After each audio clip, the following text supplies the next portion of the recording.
Anies Baswedan merespons isu penjagalan dirinya untuk maju Pilkada Jakarta kedua kalinya. Anies menanggapi singkat isu Presiden Jokowi mendukung mantan Gubernur Jawa Barat Ridwan Kamil untuk mengganjal peluangnya menang di Pilkada Jakarta. Lebih lanjut Anies bilang lebih penting memikirkan nasib warga Jakarta ketimbang siapa yang akan jadi pesaingnya nanti. Isu menghadang Anies di Pilkada Jakarta muncul usai Presiden Jokowi bertemu Ketua Umum Partai Politik pendukungnya di Istana akhir Mei lalu, yang salah satunya membahas Pilkada dan mencuatkan nama Ridwan Kamil sebagai calon gubernur Jakarta. Saya lebih melihat pentingnya memikirkan nasib warga Jakarta daripada tentang siapa yang akan ikut kompetisi. Karena ini tentang masa depan rakyat Jakarta. Itu semua jauh lebih penting daripada bagi saya tentang siapa yang akan ikut di dalam pilkada besok. Karena siapapun yang akan ikut ujungnya rakyat harus memilih kok. Di tengah isu Anies Baswedan diganjal maju Pilkada Jakarta, Presiden PKS Ahmad Syahiku mengklaim partainya ditawari posisi calon wakil gubernur mendampingi Ridwan Kamil di Pilkada Jakarta. Kata Ahmad Syahiku, tawaran posisi calon wakil gubernur dari Koalisi Indonesia Maju itu masih dikaji. Ditanya peluang gabung Kim, Syahiku bilang PKS belum menentukan. Kalau misalnya dari Koalisi Indonesia Maju, apakah ada tawaran Pak ke PKS gitu atau PKS menjadi cawagup DKI? Ada, makanya itu sedang kita coba analisis, kita kaji mana kira-kira nanti yang paling maslahat kira-kira begitu ya. Pak, berarti PKS itu terbuka dong Bang untuk bergabung ke... Ya, belum, itu kita juga belum tahu, tawaran juga kan belum. Ya.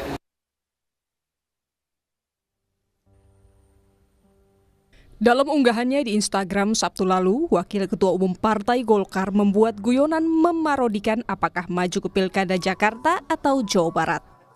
Emil seolah bingung setelah Partai Gerindra dan PAN menyorongkan namanya di Pilkada Jakarta, namun partainya sendiri, Golkar, mendorongnya ke Pilkada Jawa Barat. Saya di sini mau klarifikasi. Saya mohon maaf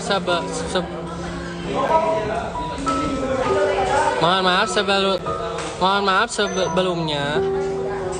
Saya di sini mau klarifikasi.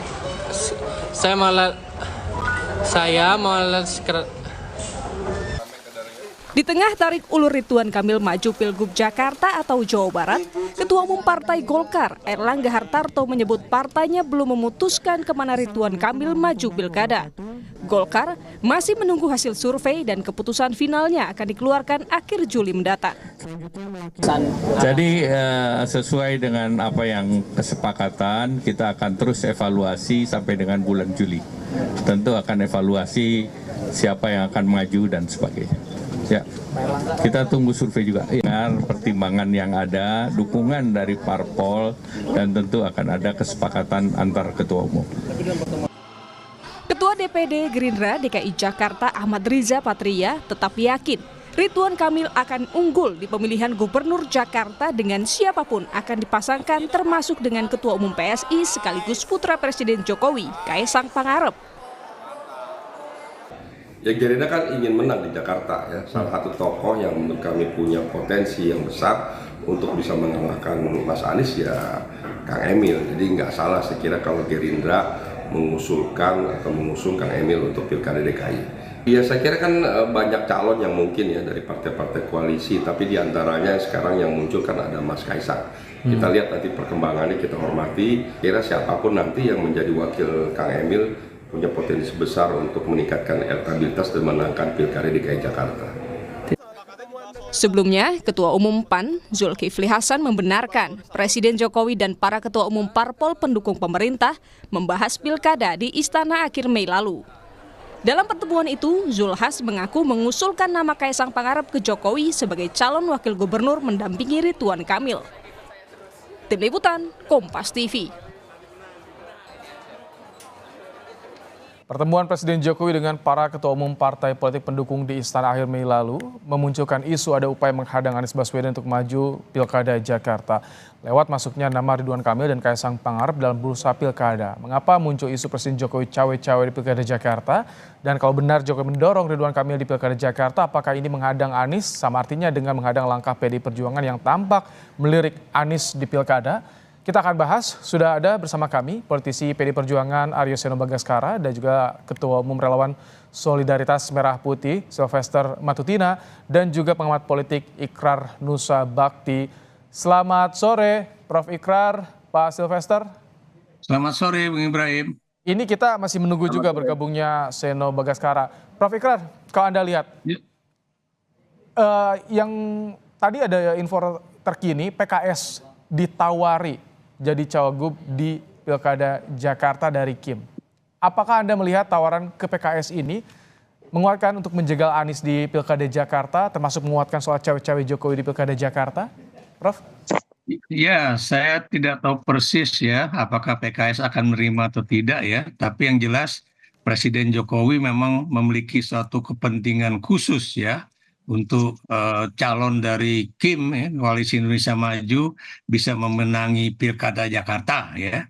Ini bukan persoalan mengenai mengganjel Anies saja ya, tapi bagaimanapun ini ada dua tujuan utama. Satu misalnya menjadikan anak bungsunya menjadi wakil gubernur Jakarta. Kedua ya, ini juga bisa membuat langkah positif buat Gibran dalam pemilu 2029 mendatang ya, pada pemilu Presiden 2029 mendatang. Jadi itu yang kalau saya lihat dari kepentingan Jokowi. Tapi kalau dilihat dari kepentingan PKS, ini juga kita juga melihat bahwa PKS bagaimanapun adalah pemenang pertama dalam pemilu legislatif di DKI Jakarta ya, dengan 18 kursi. Dan kalau hitung-hitungan secara matematis saja, kalau kemudian PKS itu bergabung dengan PDIP yang 15 kursi, kemudian dengan PKB yang 10 kursi, itu udah berapa kursi yang sudah didapat ya, apalagi kalau kita hitungan angka. Karena biar bagaimanapun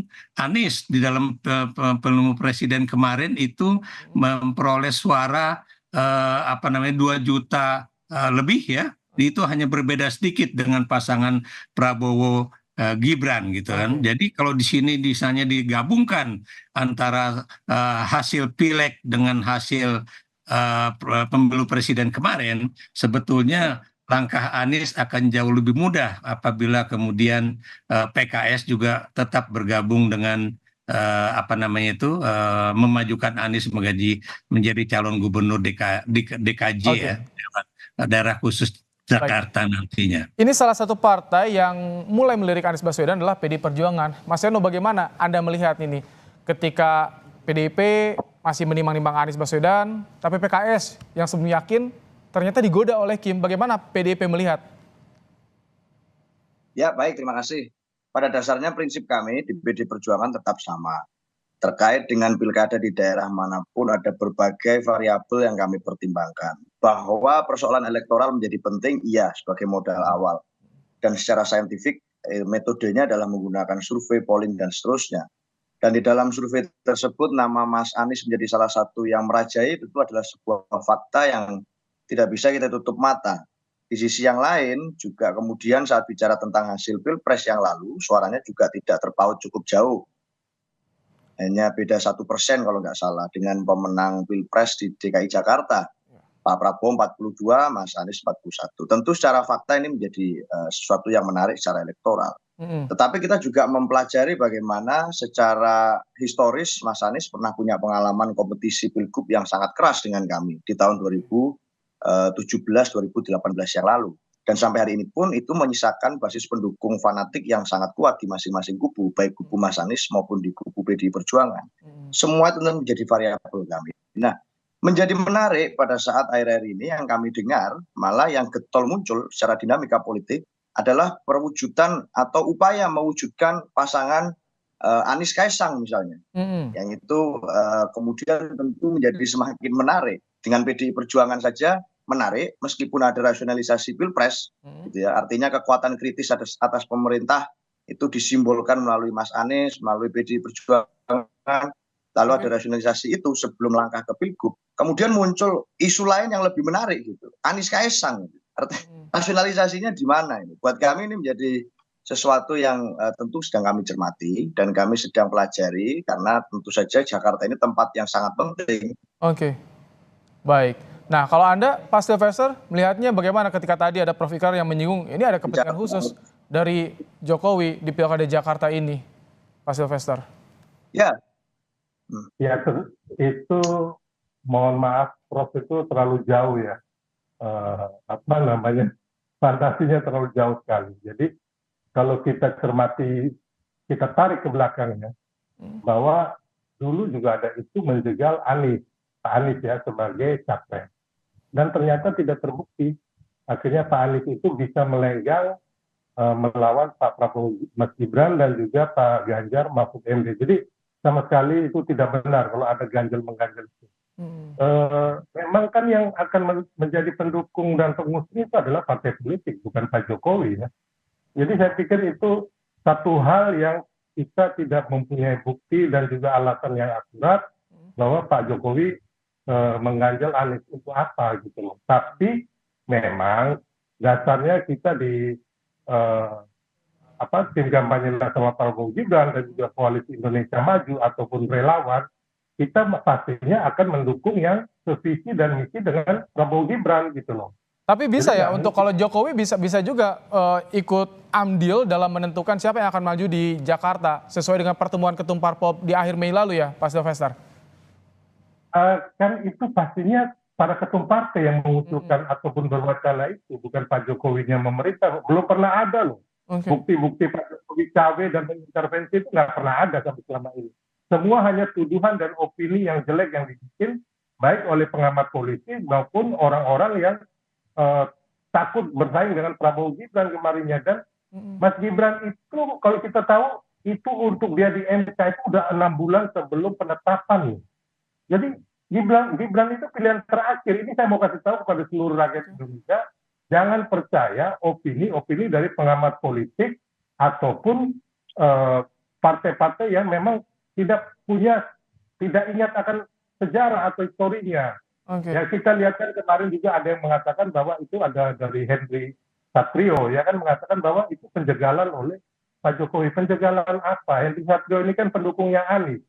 Memang masing-masing orang ini mencoba menjadi seolah-olah Anies ini dizolimin supaya naik elektabilitasnya kan.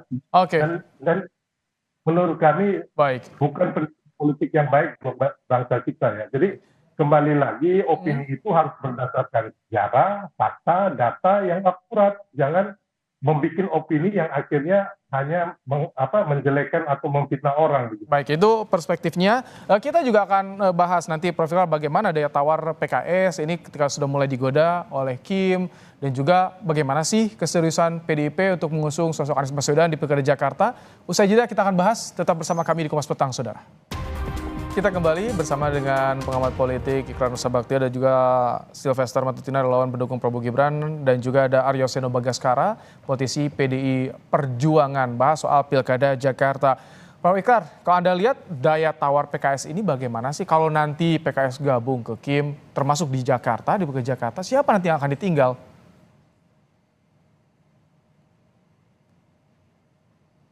Halo Pak Ikrar.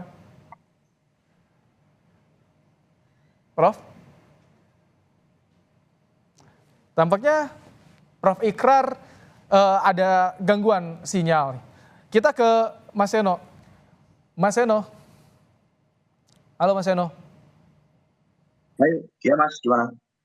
Oke. Mas Seno, kalau tadi disinggung Prof. Ikrar, ada kepentingan khusus dari Jokowi ini. Kalau PDIP merasa ketika Anies mulai dilirik PDIP, ini mulai banyak yang menggoda ke partai politik yang sebelumnya mendukung Anies ini. Ya, saya rasa prinsipnya sama, Mas. Tidak mungkin kemudian tidak ada kepentingan politik lain dari kekuasaan itu yang akan selesai begitu saja setelah Pilpres. Kita sadar betul bahwa Pilkada ini adalah momentum untuk regain kekuatan, untuk melakukan regenerasi kepemimpinan, dan termasuk meletakkan orang-orang kepercayaan dari setiap kekuatan politik di daerah. Apalagi terjadi pemilu di 545 daerah secara serentak. Yang ini akan berpengaruh dengan landscape politik 5 tahun yang akan datang di dalam Pilpres 2029. Kita semua paham siapapun yang menjadi gubernur di Jakarta ini punya kesempatan untuk menjadi calon presiden. Secara dari tahun ke tahun itu yang terjadi. Sehingga menjadi mustahil kalau ada kekuatan politik kekuasaan itu yang menganggap bahwa oh ini pilkada ini sepenuhnya bukan untuk kepentingan politik saya. Saya rasa itu suatu bentuk kenaifan politik kalau itu kita memandangnya seperti itu. Jadi tentu saja kami sadar bahwa kekuatan-kekuatan politik kekuasaan hari ini berupaya untuk menguasai Jakarta sebagaimana kita sadari. Tetapi dalam konteks itu hari ini PDI Perjuangan percaya bahwa kami ingin bertanggung jawab sepenuhnya terhadap pilihan politik kami. Jadi usulan-usulan dari bawah kami terima, masukan dari para pakar, dari lembaga survei, semuanya kami baca dengan cermat. Tetapi secara politik dan momentum, termasuk menyampaikan pesan politik untuk kemudian bicara tentang pilkada di daerah, itu akan kami lakukan pencermatan lebih dalam sebelum mengambil keputusan. Bagaimanapun nama-nama yang kami miliki di internal juga tidak kalah menarik kalau bicara tentang nama kader PDI Perjuangan. Selama ini kan kami diajak untuk membahas nama eksternal terus. Ada Mas Anies, ada Pak RK.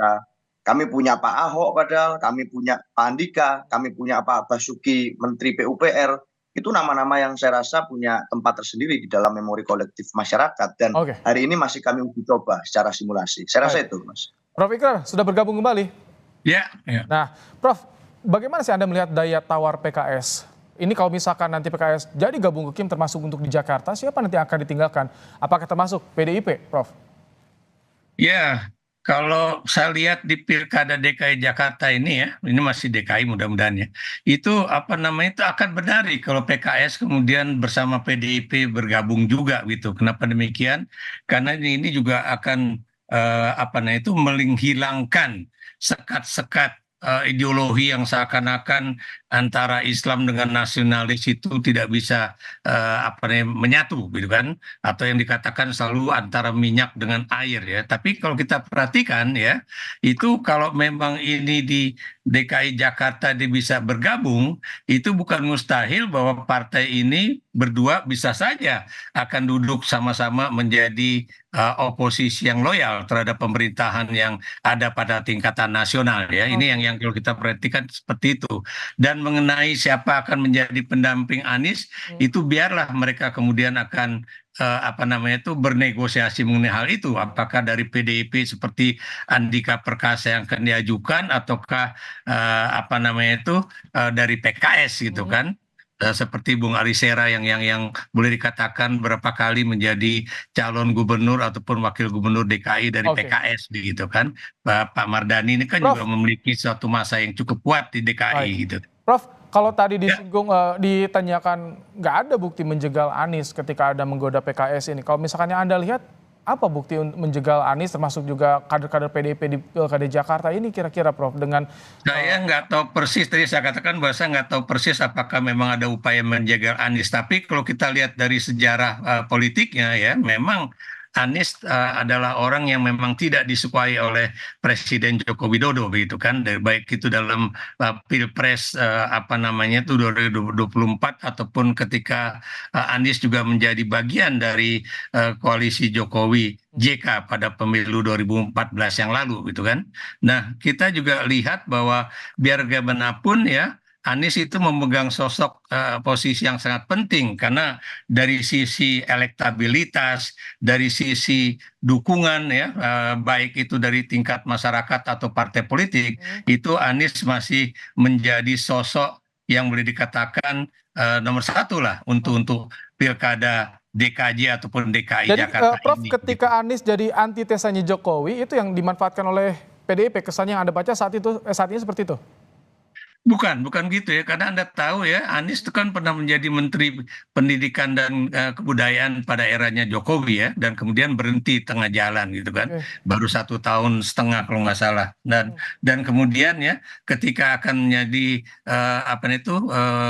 dalam pilkada DKI ya 2017 yang lalu memang ada suatu problem besar ya antara Ahok dengan Anies misalnya ya. Tapi Anda juga tahu Ahok sudah mengungkapkan bahwa itu bukan persoalan pribadi antara dia dengan Anies ya, tapi juga ada tangan-tangan Jokowi di situ yang kemudian akhirnya Anies bisa memenangi pilkada DKI pada saat itu ya, dan Ahok kemudian akhirnya masuk penjara begitu kan. Oke, baik. Sebelum ke Mas Seno, saya ingin ke Pak Sylvester. Pak Sylvester, kalau melihat sekarang dinamika yang terjadi di Jakarta, mungkin nggak ini nanti keputusan akhir ada di tangan Jokowi soal siapa yang akan maju pilkada Jakarta menurut Anda nih? Walaupun tentu ada dari parpol juga usulan-usulannya. Ya, saya pikir bukan Pak Jokowi ya. Nantinya kepentingan Pak Prabowo dan Mas Gibran, karena pelantikan 20 Oktober mereka yang akan jadi presiden dan wapres, dan Pak Jokowi ya akan lengser ke Prabon pulang ke Solo gitu. Jadi kembali lagi saya mohon maaf ya, teman-teman kadang-kadang ini melakukan opini tapi tidak mempunyai dasar dan fakta gitu loh. Mulai dari yang saya bilang tadi Prof juga udah bilang bahwa tidak ada bukti gitu loh menjegal Anies. Memang nggak ada gitu loh, ya kan? Memang nggak ada bukti dan fakta gitu. Jadi memang ini bisa-bisanya timnya Anies, ya kayak Hendy Satria kalau nggak salah itu, yang mengatakan bahwa Pak Jokowi menjegal Anies gitu loh. Itu dasarnya dari mana? Dan kita tahu bahwa Hendy Satrio ini adalah timnya Anies Baswedan. Jadi kembali lagi tolong masyarakat kita itu dididik, diajarin politik yang benar gitu loh. Jangan hanya opini, tidak berdasarkan fakta, terus dihembuskan.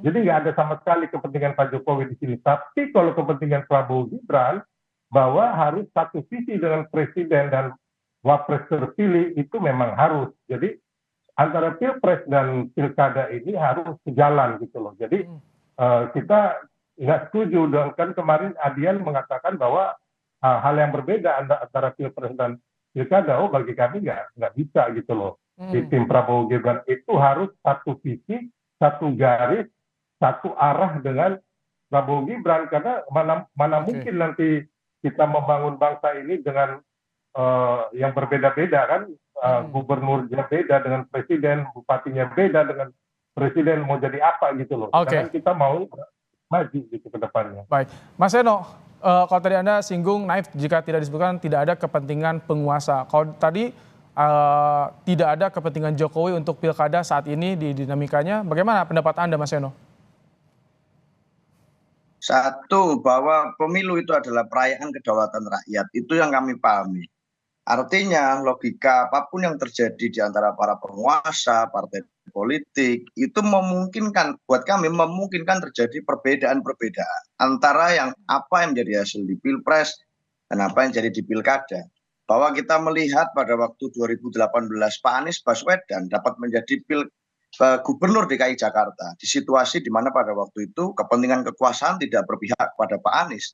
Tapi juga itu mampu untuk dilakukan. Di kabupaten kota yang lain pun banyak pengalaman-pengalaman best practices di mana calon-calon yang dianggap sebagai kekuatan di luar pemerintahan, kekuatan kritis, kekuatan oposisi, bahkan independen tanpa partai politik, mampu kemudian mendapatkan kekuasaan apabila diinginkan oleh rakyat untuk menjadi bagian dari wali kota, bupati, gubernur, dan seterusnya.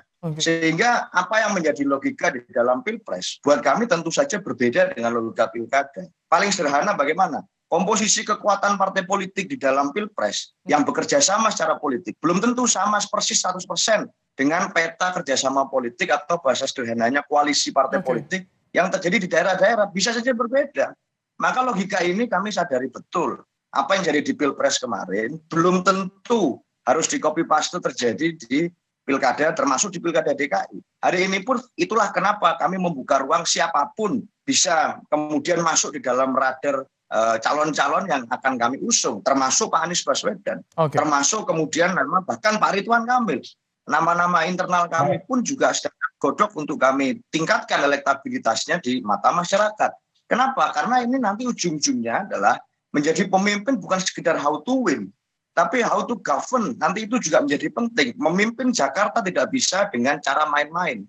Tidak bisa hanya untuk uji coba laboratorium ekspresi politik. Tetapi memimpin Jakarta ini menjadi etalase Indonesia di mata internasional. Maka calon pemimpin yang diusung harus betul-betul menguasai itu, bukan sekedar kehendak kekuasaan A, B, C, D, family kekuasaan A, B, C, D. Bagi kami memimpin DKI Jakarta tidak bisa dibuat main-main seperti itu. Saya rasa itu, Mas. Baik, Prof. Ikrar, nanti konfigurasinya kira-kira gambarnya seperti apa nih? Kira-kira prediksi Anda soal Pilkada Jakarta, kingmaker-nya siapa nih menurut Anda nih nanti? Yang jelas yang masih akan menentukan itu adalah Partai Golkar, ya. Apakah Partai Golkar itu akan merelakan Kang Emil untuk maju ke Jakarta, ya, walaupun pihak Gerindra mengatakan bahwa Kang Emil udah berikan sinyal kok mau masuk ke Jakarta, tapi Anda tahu ya kalau dia masuk Jakarta dia belum tentu menang ya melawan Anies. Kenapa demikian? Karena biar bagaimanapun Emil ini masih orang baru bagi Jakarta. Sementara kalau dia maju kembali di Jawa Barat itu tentunya dia sudah memiliki suatu posisi sebagai nomor 1 lah sebagai calon gubernur Jawa Barat. Apakah kemudian Golkar akan misalnya mengharapkan burung terbang dan kemudian melepaskan burung di tangan? Ini juga belum tentu. Kita bisa lihat dari pernyataan-pernyataan dari Ketua Umum Partai Golkar Erlangga Hartarto ya, karena biar bagaimanapun Golkar juga memiliki kepentingan di Jawa Barat. Apalagi kalau nanti Emil masuk Jakarta dan ternyata kalah, bukan mustahil Golkar juga tidak akan bisa bicara di dalam Pilgub di Jawa Barat. Jadi ini yang menjadi perhitungan. Kalau Gerindra pengen, kemudian PAN pengen supaya katanya itu hasil dari pertemuan bulan Mei kemarin, saya yakin Golkar akan pikir-pikir 1000 kali untuk masukkan mantan Gubernur Jawa Barat untuk menjadi calon Gubernur DKI Jakarta. Masih ada waktu sampai hampir 2 bulan lah, sampai akhir Juli. Kita tunggu siapa nanti akan yang diusung untuk Pilkada Jakarta. Terima kasih Prof. Ikrar, Pak Sylvester, Mas Seno telah bergabung di Kompas Petang sore hari ini. Terima kasih. Yo, Mas.